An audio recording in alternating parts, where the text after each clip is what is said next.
क्या यही है वो मेहमान? अरे समझता नहीं है, मेहमान बन के आना माने कितना भरोसा करना पड़ता है आप लोगों के ऊपर यार। Ladies and gentlemen, give it up for Mr. Paresh Rawal as the मेहमान। Thank you. ऐसे ही समझते हैं मेहमान को, जिसके घर पे जाते हैं मेहमान बन के, हम कितना भरोसा करके जाते हैं कि अच्छा खाना मिलेगा, बाथरूम में टाइम पे पानी आएगा, जो उनकी बहू होगी, जो बेटी होगी, अच्छा खाना पकाती होगी। ये जाओ तो पता चलता है कि बहू को तो अंडे बॉईल करना भी नहीं आता है, बहू को पानी गर्म करना भी नहीं आता है। ये कहाँ की बात हो गई?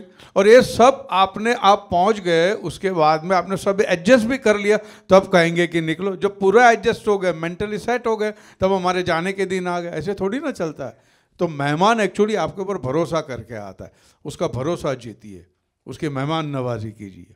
लेकिन मेहमान जब मेरा अंडरवियर ही पहन के आ जाता है तो मैं क्या करूं? मतलब अरे भैया, जिस दिन आपको घर में रहता है उस दिन अंडरवियर भी काम आ जाए ना किसी को, उसमें बुरी बात क्या है? कैसे हो जाता है लेकिन? अरे पता नहीं कैसे हो जाता है, घुस जाते हैं किसी भी तरह। अच्छा, बहू रानी की बात हो ही रही थी तो हम बुला लेते हैं यहाँ पर not so bahu Rani but already a bahu rani, Kriti Kharbanda on stage as the not so bahu rani. I mean, he wants me to be the perfect बहू, but I cannot be the perfect बहू। मैं अपना काम कर लूँ वही बहुत बड़ी बात है। कहीं से भी टपक पड़ते हैं यार, ये तो बिना बोले आ गए। चलो 1 दिन 2 दिन 3 दिन, 3 महीने कौन रुकता है चाचा जी? तो सही बात है, नहीं रुकना भी नहीं चाहिए। फिर क्यों रुके अगर आपको ऑलरेडी पता है तो?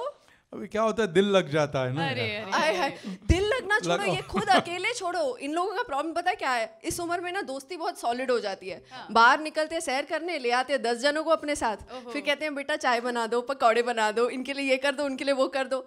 जिन नेबर्स को हम कभी भी नहीं मिले, इनको कभी जाना ही नहीं, वो भी घर पे बैठे होते हैं। अगले दिन फिर वो फिर घर आएंगे, चाचा चाची ठीक है, हाँ चाचा चाची ठीक है, चलो उनसे 2 बात कर लेते हैं। फिर जब वो बैठे होते हैं तो चाचा जी कहते हैं अब गेस्ट आए हुए हैं तो तुम ऐसा खाना तो नहीं बना सकती ना, पूरा का पूरा भोजन लगेगा अब टेबल पे।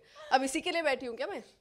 बिल्कुल। एक काम करते हैं, बैठ ही जाते हैं यहाँ पर, इस डिस्कशन को थोड़ा सा और आगे बढ़ाते हैं। Can we have some chairs on the stage please?